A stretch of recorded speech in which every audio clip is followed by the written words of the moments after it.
Hello ಕರ್ನಾಟಕದ ಜನತೆ, welcome back to updates Kannada 360 channel. So ಇವತ್ತಿನ ವಿಡಿಯೋದಲ್ಲಿ ಗೃಹಲಕ್ಷ್ಮಿ 6ನೇ ಕಂತಿನ ಹಣ ಬಿಡುಗಡೆಗೆ ಡೇಟ್ನ ಫಿಕ್ಸ್ ಮಾಡಿದೆ ಸರ್ಕಾರ. ಸೊ ಅದ್ರ ಬಗ್ಗೆ ತಿಳಿಸ್ಕೊಡ್ತೀನಿ. ಮತ್ತು ನಿಮ್ಗೆ ಅದಕ್ಕೂ ಮುಂಚೆ 6ನೇ ಕಂತಿನ ಹಣ 5ನೇ ಕಂತಿನ ಹಣ ಪಡಿಬೇಕು ಅಂದರೆ ನೀವು ಈ ಕೆಲಸನ ಮಾಡಬೇಕು. ಸೊ ನಿಮಗೆ ಮುಂದಿನ ಕಂತಿನ ಹಣ ಬರಬೇಕು ಅಂದರೆ ನೀವು ಅದಕ್ಕಿಂತ ಮುಂಚೆ ಈ ಕೆಲಸಗಳನ್ನ ಮಾಡಬೇಕು. ಆಧಾರ್ ಸೀಡಿಂಗ್ ಆಗಿದೆಯಾ ಇಲ್ವೋ ಅಂತ ಚೆಕ್ ಮಾಡ್ಕೊಳ್ಳಿ. ಮತ್ತು ಬ್ಯಾಂಕ್ ಖಾತೆಗೆ KYC ಆಗಿದೆಯಾ ಇಲ್ವೋ ಅಂತ ಚೆಕ್ ಮಾಡ್ಕೊಳ್ಳಿ.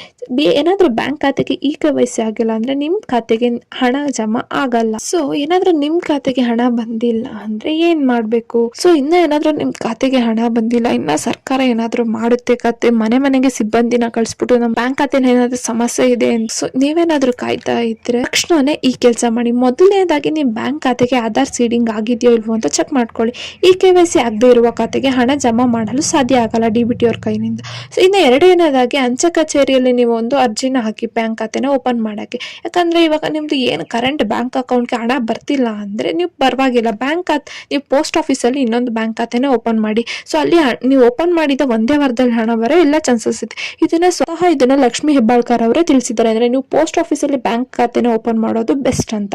ಏನಾದ್ರೂ ನಿಮ್ದು ಈ ಅಕೌಂಟ್ ಏನಾದ್ರೂ ಪ್ರಾಬ್ಲಮ್ ಇತ್ತು ಅಂದ್ರೆ ನಿಮ್ದು ಡೈರೆಕ್ಟ್ ಹಣ ನಿಮ್ದು ಪೋಸ್ಟ್ ಆಫೀಸ್ ಅಕೌಂಟಿಗೆ ಜಮಾ ಆಗುತ್ತೆ. ಸೊ ಇದೆಲ್ಲಾ ಪ್ರಯತ್ನಗಳನ್ನು ಮಾಡಿದ್ರು ಕೂಡ ನಿಮ್ಗೆ ಒಂದೇ ಒಂದು ಕಂತಿನ ಹಣನ ಬಿಡುಗಡೆ ಆಗಿಲ್ಲ ಅಂದ್ರೆ ಇದು ಸರ್ಕಾರದ ಕಡೆಯಿಂದ ಆಗಿರೋ ಒಂದು ಟೆಕ್ನಿಕಲ್ ಇಶ್ಯೂಸ್ ಅಥವಾ ನಿಮ್ಮ ಗೃಹಲಕ್ಷ್ಮಿ ಅಪ್ಲಿಕೇಶನ್ ಸಮಸ್ಯೆಯಿಂದಾಗಿ ಒಂದು ಆಗಿರ್ಬೋದು. ಸೊ ನಿಮ್ದೇನಾದ್ರೂ ಗೃಹಲಕ್ಷ್ಮಿ ಯೋಜನೆ ಅಪ್ಲಿಕೇಶನ್ ಅಪ್ರೂವ್ ಆಗಿದೆಯೋ ಇಲ್ವೋ ಅಂತ ತಿಳ್ಕೊಳಕ್ಕೆ ನಾನು ಒಂದು ವಿಡಿಯೋ ಮಾಡಿ ಹಾಕ್ತೀನಿ. ಸೊ ವಿಡಿಯೋ ಗೊತ್ತಾಗ್ಬೇಕಂದ್ರೆ ನೀವು ಬೆಲ್ ಐಕನ್ ಅನ್ನ ಪ್ರೆಸ್ ಮಾಡಬೇಕು. ಸೊ ಯಾರೆಲ್ಲ ಇನ್ನ ನಮ್ಮ ಚಾನಲ್ಗೆ ಸಬ್ಸ್ಕ್ರೈಬ್ ಮಾಡ್ಕೊಂಡಿಲ್ಲ ದಯವಿಟ್ಟು ಸಬ್ಸ್ಕ್ರೈಬ್ ನ ಮಾಡ್ಕೊಳ್ಳಿ. ಹಾಗೇನಾದ್ರೂ ನಿಮ್ದು ಏನಾದ್ರು ಗೃಹಲಕ್ಷ್ಮಿ ಯೋಜನೆ ಅಪ್ಲಿಕೇಶನ್ ರಿಜೆಕ್ಟ್ ಆಗಿತ್ತು ಅಂದ್ರೆ ಪರವಾಗಿಲ್ಲ, ಮತ್ತೆ ಒಂದು ಸರ್ಕಾರ ಅವಕಾಶನ ನೀಡಿದೆ ನಿಮ್ಗೆ ಗೃಹಲಕ್ಷ್ಮಿ ಯೋಜನೆಗೆ ಅರ್ಜಿನ ಹಾಕಕ್ಕೆ.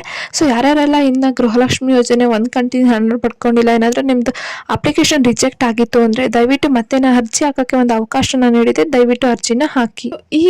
ಈಗ ಏನಾಗಿದೆ ಅಂದ್ರೆ ಇತ್ತೀಚಿನ ದಿನಗಳಲ್ಲಿ ಗೃಹಲಕ್ಷ್ಮಿ ಯೋಜನೆ ಹಣ ನಿಮ್ ಖಾತೆಗೆ ಬಂದಿದೆಯೋ ಇಲ್ವೋ ಅಂದ್ಬಿಟ್ಟು ಚೆಕ್ ಮಾಡ್ತೀನಿ ಅಂದ್ಬಿಟ್ಟು ಹಳ್ಳಿಯಲ್ಲಿ ಏನ್ ಮಾಡ್ತಿದ್ದಾರೆ ಅಂದ್ರೆ ನಿಮ್ದು ಆಧಾರ್ ಕಾರ್ಡ್ ಮತ್ತೆ ತಮ್ಮ ಇಂಪ್ರೆಷನ್ ಅಂದ್ರೆ ಬೆರಳಚ್ಚುಗಳನ್ನ ಅವ್ರು ತಗೋಬಿಟ್ಟು ಅವ್ರ ಖಾತೆಗೆ ಹಣನ ಜಮಾ ಮಾಡ್ಕೊಂಡು ನಿಮ್ ಖಾತೆಯಲ್ಲಿ ಇನ್ನ ಬಂದಿಲ್ಲ ಅಂತ ಹೇಳಿ. ಸೊ ಯಾರಾದ್ರೂ ಹಿಂಗೆ ಚೆಕ್ ಮಾಡ್ತೀವಿ ಅಂತ ಮನೆ ಹತ್ರ ಬಂದವ್ರಿಗೆ ಕೊಡಕ್ ಹೋಗ್ಬೇಡಿ. ಯಾಕಂದ್ರೆ ಸರ್ಕಾರ ಆಗುತ್ತೆ ಅಂದ್ಬಿಟ್ಟೇನೆ ಸರ್ಕಾರ ಎಷ್ಟೊಂದು ಅಪ್ಲಿಕೇಶನ್ಸ್ ನ ರಿಲೀಸ್ ಮಾಡಿದೆ. ಸೊ ನೀವು DBT ಮೂಲಕ ನೀವು ಮನೆಯಲ್ಲೇ ಕುತ್ಕೊಂಡು ನಿಮ್ಗೆ ಹಣ ಬಂದಿದೆಯೋ ಇಲ್ವೋ ಅಂತ ಚೆಕ್ ಮಾಡ್ಕೋಬಹುದು. ಮತ್ತೆ ಮಾಹಿತಿ ಕಣಜ ಅನ್ನೋ ಒಂದು ವೆಬ್ಸೈಟ್ ಅಲ್ಲೂ ಕೂಡ ನಿಮ್ಗೆ ಹಣ ಬಂದಿದೆಯೋ ಇಲ್ವೋ ಅಂತ ಬರೀ ಒಂದು ರೇಷನ್ ಕಾರ್ಡ್ ನಂಬರ್ ಮೂಲಕ ನೀವು ಚೆಕ್ ಮಾಡ್ಕೊಳ್ಬಹುದು.